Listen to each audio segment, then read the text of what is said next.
নমস্কার, আমি বৈশাখী।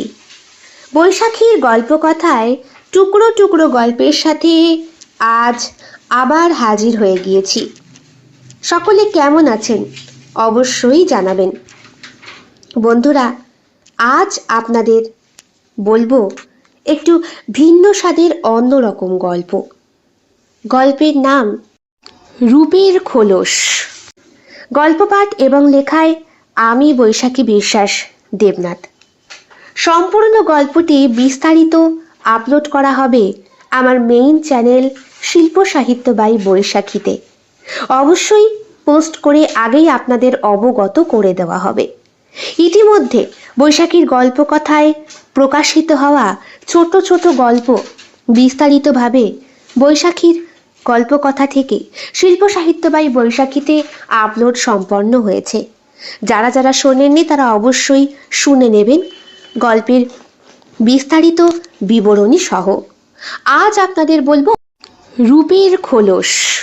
গল্প পাঠ এবং লেখায় আমি বৈশাখী বিশ্বাস দেবনাথ। গল্পটি অবশ্যই প্রাপ্তমনস্ক শ্রোতা বন্ধুদের জন্য।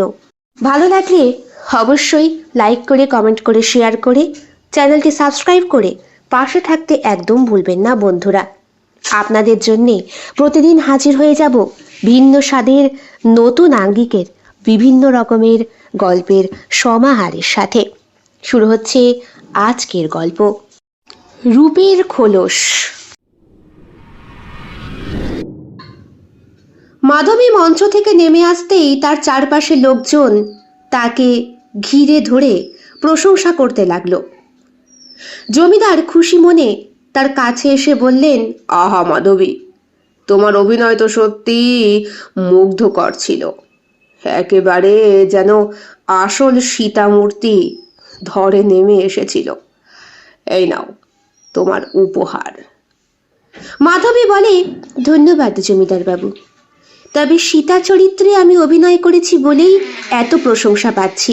মনে রাখবেন, আমি কারো পেছনে ছুটতে ভালোবাসি না। একটু অহংকার মুখে উত্তর দেয় মাধবী।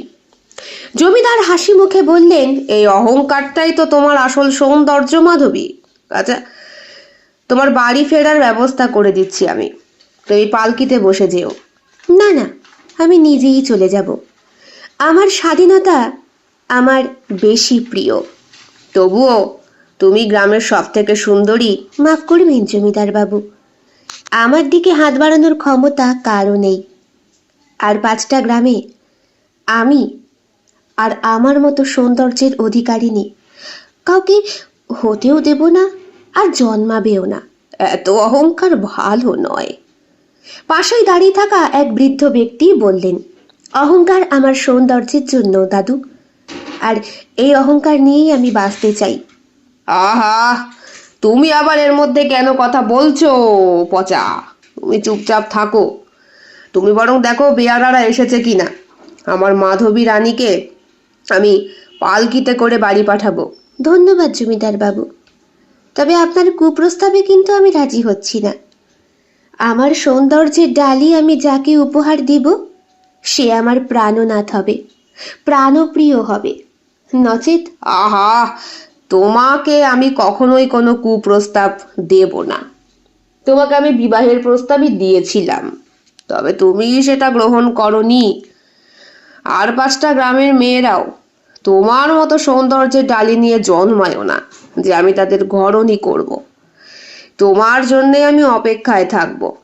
তোমার মতো সুন্দরীকেই আমি আমার বউ করতে চাই। যদি কপালে থাকে তাহলে অবশ্যই হবে।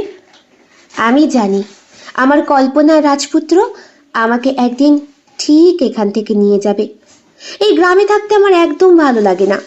এখানে সবাই কেমন যেন আমার রূপের দিকেই তাকিয়ে থাকে। আমাকে সব সময় কেমন যেন সন্দেহের চোখে দেখে। দেখে মনে হয় আমি যেন সবার থেকে রূপ শুষে নিয়ে বেঁচে আছি। হাসালে মাধবী, এমন কথা কে বলে? কেউ বলে না জমিদার বাবু, তবে যা রটে তার কিছু তো বটে। মাধবীর চোখে এক অস্বাভাবিক হাসির ঝিলিক খেলে যায়।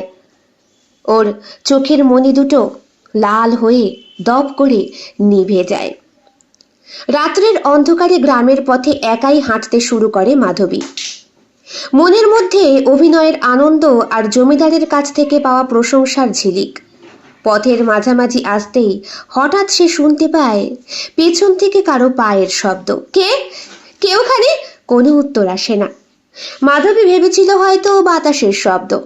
সে আবার হাঁটতে শুরু করে।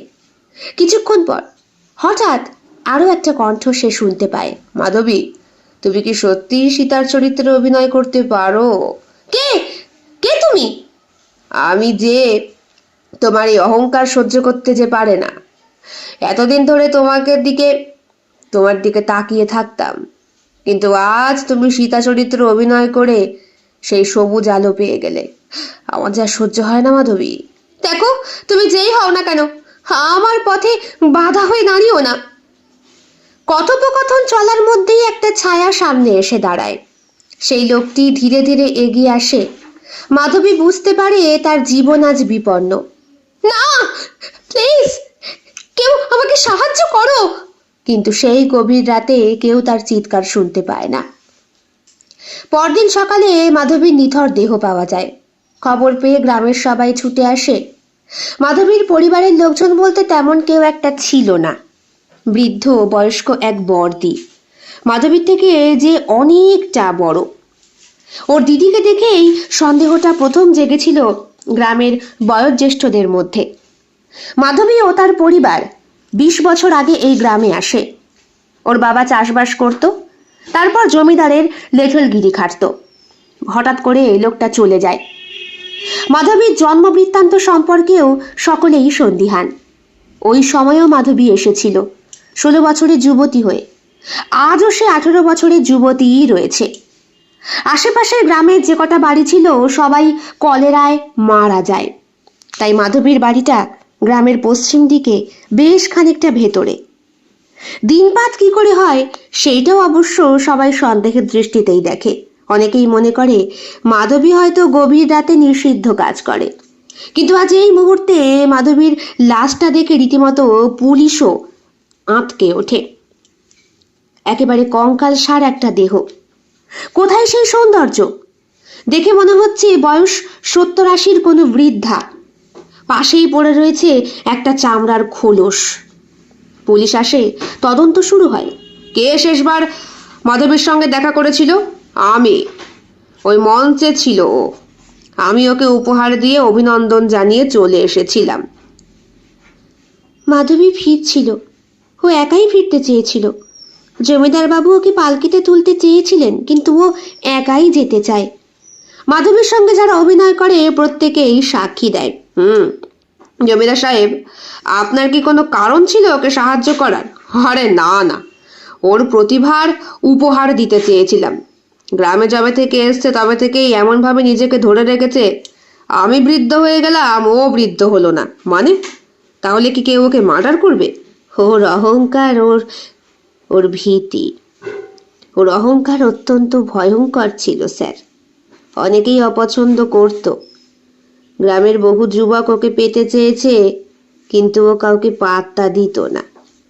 হয়তো পেছনে কোনো গোপন কাজ। তা কি করে হয়? জলজান্ত একটা মেয়ে। অবশ্য কত বছর আগে এসেছিল বলছেন? তা প্রায় 20 বছর। আমার বয়স তখন 30। বিয়ে করা হলো না ওকে বিয়ে করব বলে। আপনি কখনো বিয়ের প্রস্তাব দেননি? অসংখ্য বার দিয়েছি। ওর বাবাটাও মারা গেল। ওর দিদিকে খবর পাঠাও। সে কেন আসেনি? ওর দিদি থাকে, হ্যাঁ, মধুমালতী। সেও এই গ্রামেরই মেয়ে, তবে অনেকটাই বেশি বয়স্ক। তাই আমাকে ডাকছেন? এই তো, আপনার বোনের যে মৃত্যু হয়েছে সেই সম্পর্কে আপনি অবগত? আমার বোনের মৃত্যু হয়েছে? কোথায় না তো। মাধবী, হ্যাঁ মাধবী। দিদি ডাকতেই বোন বেরিয়ে আসে। হ্যাঁ, তার পরনে ডুরে কাটা লাল রঙের ছাপার শাড়ি, কপালে টিপ, মাথার কোকড়া চুল। তবে মুখ অবয়বটা ফর্সা গরম থেকে কেমন যেন শ্যামলাটে হয়েছে। জমিদার বাবু বললেন, এ কি, এক রাতের মধ্যে তুমি পরিবর্তিত কি করে হয়ে গেলে? কেমন যেন একটু অন্যরকম লাগছে। মাফ করবেন জমিদার বাবু, মঞ্চের ওই সবুজ আলোয় আমাকে হয়তো অন্যরকম দেখেছেন। নিতান্তই আমি শ্যামবর্ণা, তাই খুব একটা ঘর থেকে বেরোই না। বর্দি, ডাকছো কেন? বলছে তুই নাকি মরে গেছিস। মাধবী কখনো মরে না, মাধবীর সৌন্দর্য কখনো ফুরোয় না। আপনারা আসতে পারেন। আর যেহেতু এটা আমার মৃত্যু নয়, তাই এই বেওয়ারিশ লাশ সম্পর্কে তদন্ত করার দায়িত্ব তো আপনাদেরই। মাধবী আর মাধবীর দিদি চলে যায়। সবাই দাঁড়িয়ে থাকে চুপচাপ। বয়স্ক বৃদ্ধ লোকটি বললেন, অহংকার, অহংকার। যা হয়েছিল তা আবার হলো। কি কি হলো? আবার আবার কোনো মেয়েকে শুষে তার শরীর ধারণ করেছে মাগিটা। মানে কি বলছেন এগুলো? কোনো প্রমাণ আছে? নেই, নেই, প্রমাণ নেই। তাই তো ওর অহংকারের প্রতিশোধ আমি তুলতে পারি না। আচ্ছা, তাহলে এই বেওয়ারিশ লাশ সম্পর্কে এখন আমাদের তদন্ত করতে হবে। আপনাদের সকলকে বিভ্রান্ত করার জন্য ক্ষমা চাইছি। এই লাশটা তোল। লাশকে ঘাড়ে নিয়ে চলে গেলেন পুলিশ কর্মকর্তা। জমিদার মশাই নিজেও বেশ ধন্দে পড়লেন। মাধবীর মুখশ্রীর সাথে কার একটা যেন মিল। আরে, যাত্রা দলে যে কিনা শূর্পণখা সেজেছিল, তার তো বাড়ি ফিরে যাবার কথা। তবে কি মাধবী সত্যি সত্যি কোনো কামি পিশাচিনী?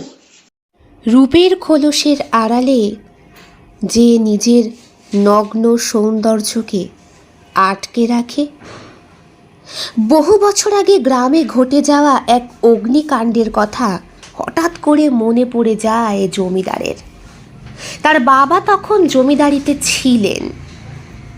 হ্যাঁ, অনেক মানুষ খাজনা না দিতে পারার জন্য গলায় দড়ি দিয়ে আত্মহত্যা করেছিল। বাড়ির মেয়ে বউদের সম্মান বাঁচানোর জন্য নিজেরাই কেরোসিন তেল বাড়ির চারিদিকে ঢেলে পুড়িয়ে দিয়েছিল। শোনা যায় মাধবীর মাও নাকি সেই অগ্নিকাণ্ডেই মারা যান। কিভাবে যেন বেঁচে যায় ওরা দুটো বোন। ঝলসে যাওয়া সেই রূপ রীতিমতো ভয় পাওয়াতো কচি কাচাদের। তারপর কিভাবে যেন আবার ফিরে এলো তা। মানুষ সৌন্দর্যের পূজারী, তাই অসুন্দর জিনিসকে বেশি দিন মনে রাখতে চায় না। কিন্তু সেই অসুন্দর যদি প্রতিহিংসার আগুন নিয়ে আবার ফিরে আসে, রূপের খোলসের আড়ালে নগ্ন সৌন্দর্যটা অত্যন্ত কঠিন। ছোট গল্পের সমাহার আপনাদের কেমন লাগছে অবশ্যই কমেন্ট বক্সে কমেন্ট করতে একদম ভুলবেন না। প্রতিদিন আসবো দুটো করে টুকরো গল্পের সমাহার নিয়ে। আপনাদের সাহায্য এবং সহযোগিতা একান্তভাবে কামনা করি। ভালো লেগে থাকলে অবশ্যই বৈশাখীর গল্পকথা চ্যানেলটি সাবস্ক্রাইব করে বেল বাটন প্রেস করে পাশে থাকবেন বন্ধুরা। আজ এই পর্যন্তই, আবার দেখা হচ্ছে আগামীকাল। সকলে খুব ভালো থাকবেন, সুস্থ থাকবেন। নমস্কার।